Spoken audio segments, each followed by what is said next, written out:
안녕하십니까? 하나원 문학관 TV를 진행하는 손흥섭 시인입니다. 시청자와 문인 여러분, 오늘도 함께해 주셔서 감사합니다. 여러분, 제가 제공하는 방송을 보시고 조금이라도 도움이 되셨으면 좋겠습니다. 도움이 되셨다면 주변의 지인에게도 추천해 주시기 바랍니다. 하나원 시인을 널리 알리는 것은 진행자의 사명이며 큰 보람입니다. 오늘 소개할 자서전은 나의 슬픈 환생기 챕터 126 운명의 기로를 소개하도록 하겠습니다. 운명의 기로는 1962년 7월 30일 사판으로 발행된 나의 슬픈 환생기 308페이지에 수록된 글을 근거로 방송하게 됨을 알려드립니다. 챕터 126 운명의 기로. 검불랑. 검불랑이라 하니 어떤 전설에 나오는 말 같다. 허나 지옥 같은 산망에 천엄을 빠져나와 웅장한 고원지대의 한 촌역의 지명이다. 세포, 검불랑, 이목, 복계의 고원지대는 나에게 목가적인 서정이 눈물겹도록 꿈을 갖게 한다. 이 고원지대의 한복판에 멍텅구리처럼 서서 트럼펫의 최고음인이 최저음을 느릿느릿한 템포로 불렀으면 하는 철없는 생각이 푸른 초원처럼 끝없이 퍼져 있다. 그러나 내 걸음에는 며칠이나 걸릴는지 고원의 횡단은 까마득하고 엄청난 일이다.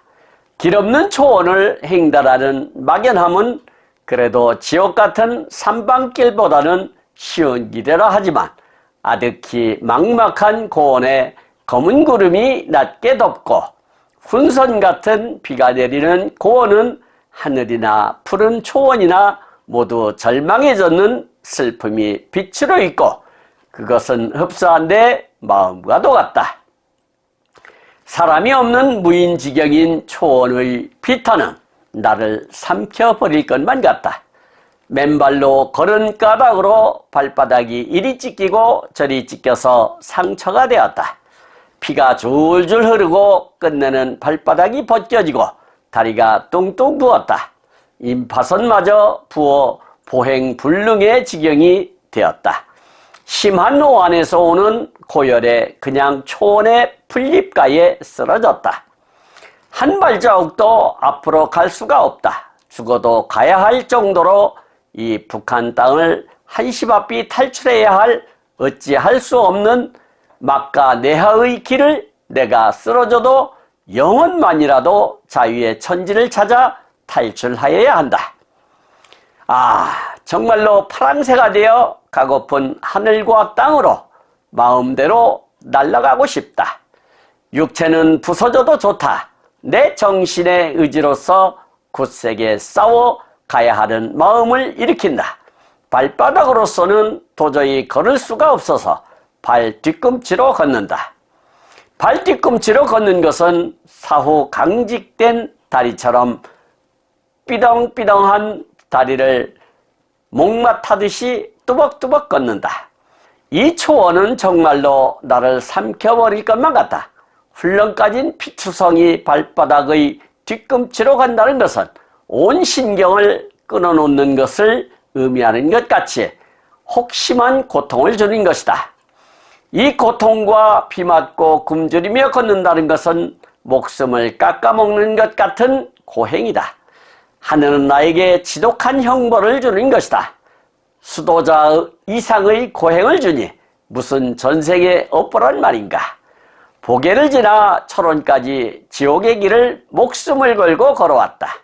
철원까지 왔다는 안도감은 나를 이 이상의 고행의 인종을 허락치 않는 마음의 적이 불행하게도 온몸을 잠식하고 있다. 이 불행한 적에 내 정신이 패할 것이냐? 아니다. 나는 이제까지 어떤 사선이라도 나의 의지에 굴복하고 말없이 나를 굴복시키지는 않았다. 이런 자부심이 나를 격려하고 또다시 불같은 기세가 나를 일으킨다라고 챕터 126을 기록하고 있습니다. 시청하시면서 혹 이해가지 않는 문장이 있었나요? 아니면 어려운 단어가 있었나요? 조금 더 깊이 있게 살펴보도록 하겠습니다. 첫 번째 단어를 보도록 하겠습니다. 검불랑. 검불랑이라 하니 어떤 전설에 나오는 말 같다. 허나 지옥 같은 삼방에 천험을 빠져나와 웅장한 고원지대의 한 촌역의 지명이다. 세포, 검불랑, 이목, 복계의 고원지대는 나에게 목가적인 서정이 눈물겹도록 꿈을 갖게 한다. 이 고원지대 한복판에 멍텅구리처럼 서서 트럼펫의 최고음이니 최저음을 느릿느릿한 템포로 불렀으면 하는 철없는 생각이 푸른 초원처럼 끝없이 퍼져 있다. 그러나 내 걸음에는 며칠이나 걸리는지 고원의 횡단은 까마득하고 엄청난 일이다. 길 없는 초원을 횡단하는 막연함은 그래도 지옥 같은 삼방길보다는 쉬운 길이라 하지만 아득히 막막한 고원에 검은 구름이 낮게 덮고 훈선 같은 비가 내리는 고원은 하늘이나 푸른 초원이나 모두 절망에 젖는 슬픔이 빛으로 있고 그것은 흡사 내 마음과도 같다라고 챕터 126을 열고 있는데요. 하우는 삼방협곡 죽음의 절벽을 벗어나니 끝없이 펼쳐지는 고원지대인 세포, 검불랑, 이목, 복계를 지나면서 순진한 생각에 빠졌던가 봅니다. 본래 음악이나 미술에 재간이 있던 터라서 트럼펫을 눈치 볼 것 없이 마음껏 불러봤으면 좋겠다는 생각을 했던가 봅니다. 아마도 평상시에 그런 생각을 가지고 있었기에 그러한 생각을 하지 않았을까 추측해 봅니다. 아마도 그날의 날씨는 고원지대라서 검은 구름이 낮게 깔려 있었고 가랑비가 살포시 내리는 상황이 아니었을까 싶네요. 이를테면 안개비 같은 것이랄까? 그러한 분위기가 더 하운의 마음을 대변하는 것 같아 더 절절하지 않았을까 싶습니다. 여기서 검불랑이라고 하는 것은 강원도 철원군 고산면의 검불랑은 철원, 평강, 용암, 대지에서 흘러내린 검붉은 모래가 있어서 붙여진 것이라 합니다. 천엄이라고 하는 것은 자연이 만든 험난한 지형을 뜻한다 할 수 있겠고요. 웅장한 했는데 규모가 우람하고 으리으리한 그런 뜻이 되겠습니다. 촌역이라고 하는 것은 시골에 있는 기차역을 뜻한다 할 수 있겠고요. 세포라고 하는 것은 북한의 강원도 중부에 위치한 군을 뜻한다 할 수 있겠습니다. 이목이라고 하는 것은 강원선의 철도역이며 강원도 북한 세포군 리목리 소재라 할 수 있으며 해방 당시에는 평강군 현내면에 속했다가 이 마을 이름은 배나무가 많다 하여 배나무골로 불리다가 이를 한자로 옮긴 것이라 하겠습니다. 복계라고 하는 것은 경원선 정거장의 하나가 되겠습니다. 목가적이라고 했는데 전원의 분위기처럼 평화롭고 고즈넉한 이런 뜻이 되겠고요. 서정이라고 하는 것은 주로 예술작품에서 자기가 느끼거나 겪은 감정이나 정서를 나타냄을 뜻한다 할 수 있겠습니다. 멍텅구리라고 하는 것은 어리석고 정신이 흐릿하여 사물을 제대로 판단할 수 없는 사람을 이르는 말이 되겠습니다. 트럼펫이라고 하는 것은 금관 악기 중에 가장 많이 쓰이는 악기로서 가장 높은 음을 낸다 합니다. 템포라고 하는 것은 일의 되어가는 빠른 속도를 뜻하는 것이 되겠고요. 횡단이라고 하는 것은 도로나 강 따위를 가로질러 건너을 뜻한다 할 수 있겠습니다. 막연함이라고 하는 것은 내용을 뚜렷이 알 수 없을 만큼 논리적이거나 구체적이지 못함을 뜻하는 말이 되겠고요. 아득히라고 하는 것은 보이는 것이나 들리는 것이 가물가물할 정도로 매우 멀게 느껴지는 것을 뜻한다 할 수 있겠습니다. 훈선이라고 하는 것은 사전에 나오지 않는 일본이나 중국 단어로 안개비 같은 것을 뜻한다 할 수 있겠습니다. 흡사라고 하는 것은 거의 똑같은 정도로 비슷하게 라는 뜻이 된다 할 수 있겠습니다. 다음 단원을 보도록 하겠습니다. 사람이 없는 무인지경인 초원에 비타는 나를 삼켜버릴 것만 같다. 맨발로 걸은 까닭으로 발바닥이 이리 찢기고 저리 찢겨서 상처가 되었다. 피가 줄줄 흐르고 근데는 발바닥이 벗겨지고 다리가 뚱뚱 부었다. 임파선마저 부어 보행불능의 지경이 되었다. 심한 오한에서 오는 고열에 그냥 초원의 풀잎가에 쓰러졌다. 한 발자국도 앞으로 갈 수가 없다. 죽어도 가야 할 정도로 이 북한 땅을 한시바삐 탈출해야 할 어찌할 수 없는 막가 내하의 길을 내가 쓰러져도 영원만이라도 자유의 천지를 찾아 탈출하여야 한다. 정말로 파랑새가 되어 가고픈 하늘과 땅으로 마음대로 날아가고 싶다라고 기록하고 있는데요.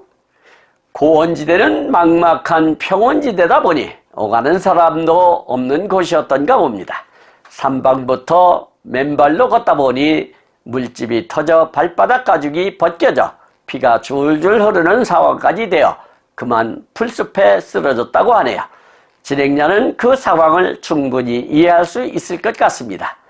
제9공수 특전단에서 공수교육을 마치고 특수전 교육과정의 일환으로 야간에 천리행군을 하는 과정이 있었는데 정말로 발바닥에 물집이 잡혀 바늘에 실을 꿰어 고인물을 빼냈던 때가 아련히 떠오릅니다. 아마도 그런 상황보다 더했을 것으로 보여집니다. 다리도 뚱뚱 붓고 임파선마저 부어올라 걸을 수가 없었다니 쓰러질 만도 하지요. 선택의 여지가 없는 막무가내의 탈출이기에 아무런 제한 없이 넘나드는 파랑새가 되고 싶다는 생각을 하며 하운의 대표 시인 파랑새가 탄생하게 되는 모티브가 아니었을까 조심스럽게 유추해 봅니다. 여기서 무인지경이라고 하는 것은 사람이 살고 있지 않은 애진 곳을 뜻한다 할 수 있겠고요. 초원이라고 하는 것은 풀이 나 있는 들판을 뜻한다 할 수 있겠습니다. 비탄이라고 하는 것은 중국식 단어로 슬프고 한탄스러움을 뜻한다 할 수 있겠고요. 임파선이라고 하는 것은 포유동물의 림프관에 군데군데 분포하는 매듭 모양의 작은 조직을 뜻한다 할 수 있겠습니다. 보행불능이라고 하는 것은 걸어다닐 수 없는 상태를 뜻하는 말이 되겠고요. 지경이라고 하는 것은 어떠한 처지나 형편을 뜻한다 할 수 있겠습니다. 오한이라고 하는 것은 몸에 열이 나면서 오슬오슬 춥고 떨리는 증세를 뜻한다 할 수 있겠습니다. 막가내하라고 하는 것은 한번 굳게 고집하면 도무지 융통성이 없음을 뜻하는 말이 되겠고요. 탈출이라고 하는 것은 어떤 상황이나 구속 따위에서 빠져나옴을 뜻하는 말이 되겠습니다. 다음 단원을 보도록 하겠습니다.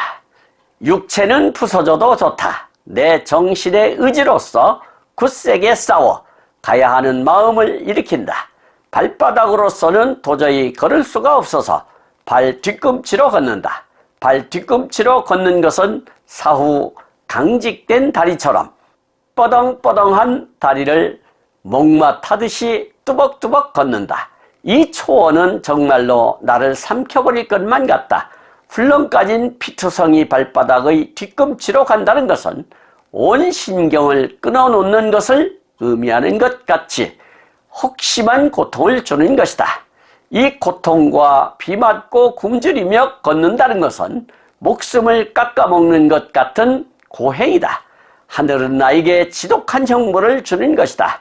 수도자 이상의 고행을 주니 무슨 전생의 업보란 말인가 라고 기술하고 있는데요. 하운의 체력은 워낙 강단 있는 체력이기에 두려워할 것이 없지만 끝이 보이지 않는 초원지대를 발바닥이 벗겨진 채로 걷는다는 것은 불가능한 일이기에 발 뒤꿈치로 엉거주춤한 자세로 걸었다고 하니 참 독종 중에 독종 같습니다.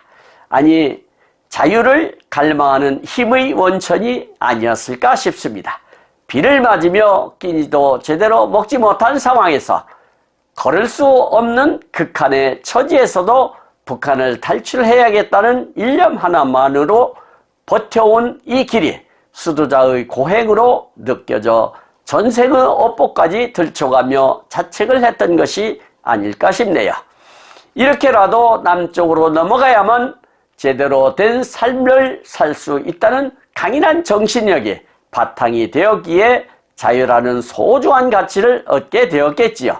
북한 이탈 주민들의 증언을 들어보면 쉽게 이해가 갈 것입니다. 여기서 굳세게라고 하는 것은 굽힘이 없이 굳고 세차게라는 뜻이 되겠고요. 뒤꿈치라고 하는 것은 뒤꿈치의 옛 표현법으로 발의 뒤쪽 발바닥과 발목 사이의 볼록한 부분을 뜻한다 할 수 있겠습니다. 사후라고 하는 것은 죽고 난 이후를 뜻하는 말이 되겠고요. 강직된 했는데 관절 굳음의 이전 말이라 할 수 있겠습니다. 뻐덩뻐덩이라고 하는 것은 삐덩삐덩의 방언으로 물기가 적어 미끄럽지 못하거나 부드럽지 못하고 뻣뻣하게 마른 모양을 뜻한다 할 수 있겠습니다. 목마라고 하는 것은 아이들이 타고 놀 수 있도록 나무를 깎아 말의 형상처럼 만든 물건을 뜻한다 할 수 있겠고요. 뚜벅뚜벅이라고 하는 것은 조금 무겁게 뚜렷한 발자국 소리를 내며 일정한 속도로 걷는 소리를 나타내는 말이 되겠습니다. 신경이라고 하는 것은 어떤 자극에 반응하는 마음이나 감각의 작용을 뜻한다 할 수 있겠습니다. 혹시만 했는데 정도가 매우 지나친 이런 뜻이 되겠고요. 고행이라고 하는 것은 고통스러운 과정을 겪음을 비유적으로 이르는 말이 되겠습니다. 지독한이라고 하는 것은 정도가 아주 심한 이런 뜻이 되겠고요. 수도자라고 하는 것은 청빈, 정결, 순종을 서약하고 그리스도교의 교리에 따라 수도원에 들어가 수도 생활을 하는 사람을 뜻한다 할 수 있겠습니다. 전생이라고 하는 것은 이 세상에 태어나기 이전에 살았던 삶을 뜻한다 할 수 있겠고요. 업보라고 하는 것은 자신이 행한 행위에 따라 받게 되는 운명을 말한다 할 수 있겠습니다. 마지막 단원을 보도록 하겠습니다. 보게를 지나 철원까지 지옥의 길을 목숨을 걸고 걸어왔다. 철원까지 왔다는 안도감은 나를 이 이상의 고행의 인종을 허락지 않는 마음의 적이 불행하게도 이 몸을 잠식하고 있다. 이 불행한 적에 내 정신이 패할 것이냐? 아니다.